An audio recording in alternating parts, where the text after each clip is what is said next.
बोर्डमध्ये सुद्धा येते, आपण ग्रामर म्हणून सुद्धा यूज करतो, बरोबर आहे.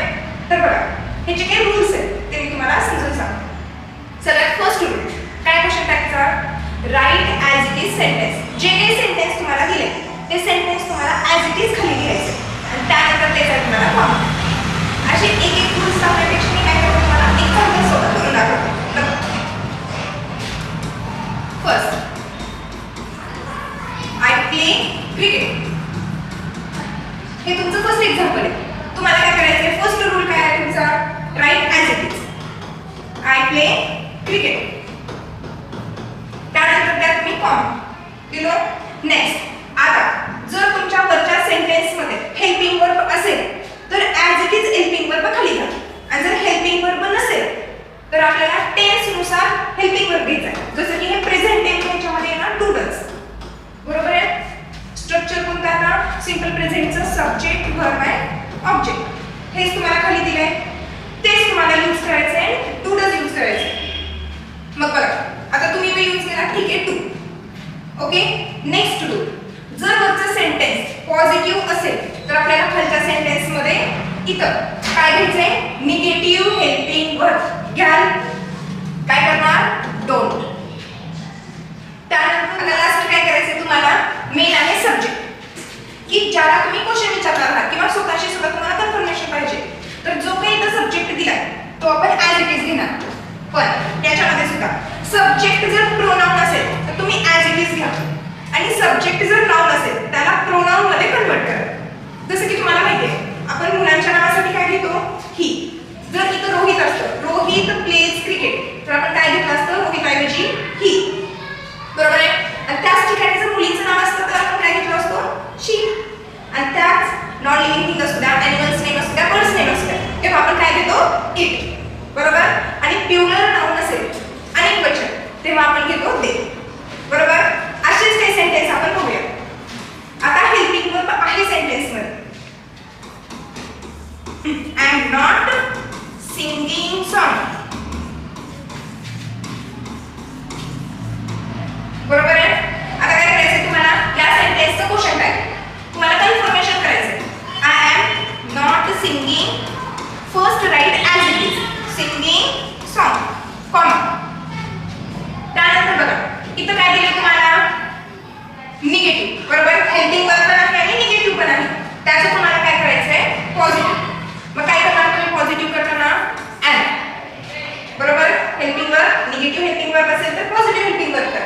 आणि त्यानंतर सब्जेक्ट काय आहे तुमचा, आय, लास्टला क्वेश्चन मार्क, बरोबर. आता हे झाले दोन सेंटेन्स. पुढे बघा की जर तुमचं सेंटेन्स जर इम्पेरेटिव्ह असेल तर इम्पेरेटिव्ह सेंटेन्सची सुरुवात कशाने होते, तर मेन वर्ब. बघा तुमचा थर्ड सेंटेन्स आहे कॉल द डॉक्टर. आता आपण इतक्या वेळ काय पाहिलं की सब्जेक्ट आणि हेल्पिंग वर्ब हा इम्पॉर्टंट आहे, बरोबर आहे. इथं सुद्धा आपण तेच घेतलं. आता या सेंटेन्स मध्ये सब्जेक्टही नाही आणि हेल्पिंग वर्ब सुद्धा नाही. काय करणार मग, हे कोणतं सेंटेन्स आहे, इम्पेरेटिव्ह सेंटेन्स आहे. त्यासाठी आपल्याकडे एक रूल आहे. कोणता रूल, बघा फर्स्ट सेंटेन्स लिहा as it is, call the doctor, त्यानंतर द्या कॉमा आणि त्यानंतर तुम्हाला काय घ्यायचंय, विल यू और वॉन्ट यू, दोन्ही पैकी तुम्ही एक कोणतंही घेऊ शकता, बरोबर. मग हे झालं पॉझिटिव्ह इम्पेरेटिव्ह सेंटेन्स ज्यामध्ये निगेटिव्ह नाही. सेम तुम्ही निगेटिव्ह सुद्धा घेऊ शकता, डोंट शाउट. हे पण काय करायचं तुम्हाला, ॲज इट इज लिहा, कॉमा द्या.